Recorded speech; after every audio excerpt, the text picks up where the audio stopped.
السلام علیکم ناظرین، میں ہوں سلمان رضا، آپ دیکھ رہے ہیں یوٹیوب چینل۔ آج ہم اپنی گفتگو میں جس ٹاپک کو حصہ بنائیں گے وہ بہت عام ہو چکی ہے کہ ملک میں صدارتی نظام چاہیے یا پارلیمانی نظام۔ بعض کے مطابق پارلیمانی نظام ناکام ہو چکا ہے اور اس کو صدارتی نظام کی طرف ہی لوٹنا چاہیے۔ اب تک کبھی صدارتی نظام پاکستان میں رہا تو نہیں، تاہم اس وقت کے ریکارڈ کے مطابق ہمارے ملک میں 4 ڈکٹیٹرز رول کر چکے ہیں جو کہ صدارتی نظام کی ہی ایک مثال تھے۔ سب سے پہلے 1958 میں جنرل ایوب آئے اور وہ 1969 تک رہے۔ ان کا دور گولڈن 60s کہلاتا ہے۔ ان کے دور میں جو ایکسپورٹس تھیں وہ ملیشیا، انڈونیشیا اور سنگاپور کے مجموعی ایکسپورٹ سے تجاوز کر گئیں۔ ملک میں بہت بڑے بڑے ڈیمز تعمیر کیے گئے، تربیلا ڈیم اور منگلا ڈیم۔ اس کے علاوہ وہ دور ایک معاشی خوشحالی کے طور پر جانا جاتا ہے۔ 1969 میں جنرل یحییٰ آئے اور 1971 تک رہے۔ ان کے دور کی جو اہم بات ہے وہ یہ ہے کہ پاکستان کی تاریخ کے پہلے اور اب تک کے سب سے بہترین قسم کے الیکشن، منصفانہ الیکشن کرائے گئے۔ 1977 میں جنرل ضیاء آئے اور ان کا دور 1988 تک رہا۔ ان کے دور میں کی جو اہم خصوصیت ہے وہ یہ ہے کہ جی ڈی پی جو تھی وہ 3% تک جا چکی تھی۔ ذوالفقار علی بھٹو کے دور میں وہ 6.6 تک پہنچ گئی۔ اس سے پہلے جنرل ایوب کے دور میں بھی جی ڈی پی 3% سے 6% تک چلی گئی تھی۔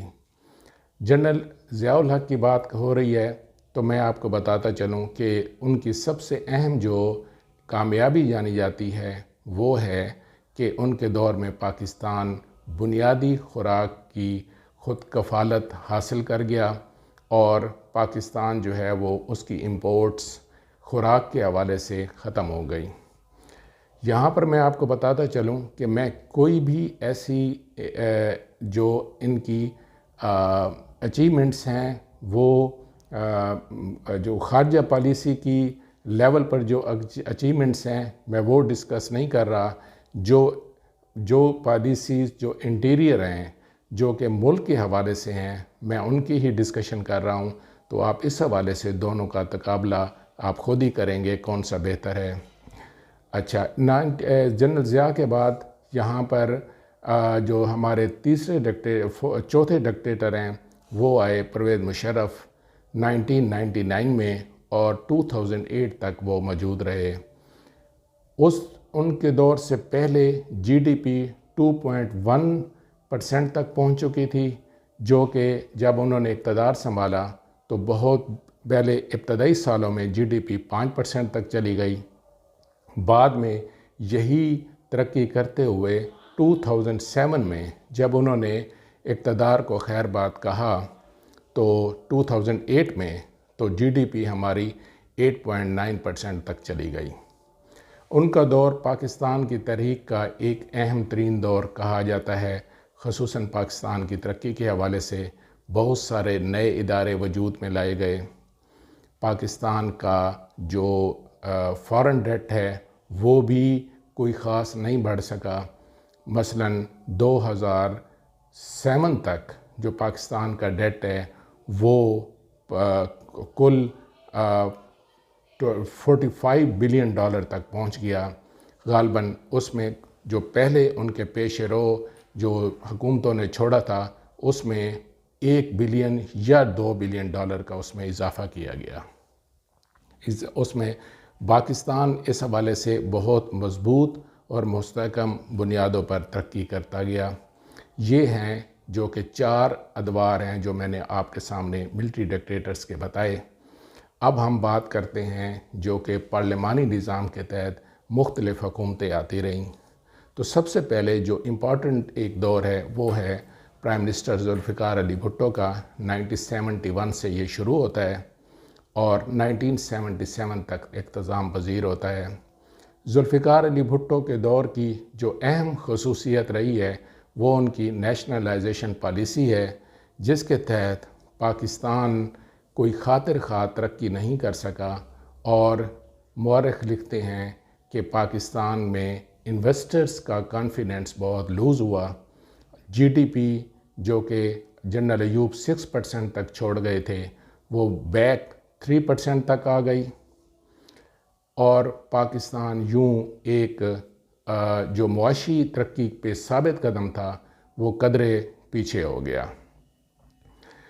یہاں پر ہم بھٹو کی دیگر اچیومنٹس ہیں جو کہ خارجہ لیول پر ہیں، اسلامک کانفرنس، پاکستان کا ایٹامک پاور بننا، اس حوالے سے ہم بات نہیں کر رہے۔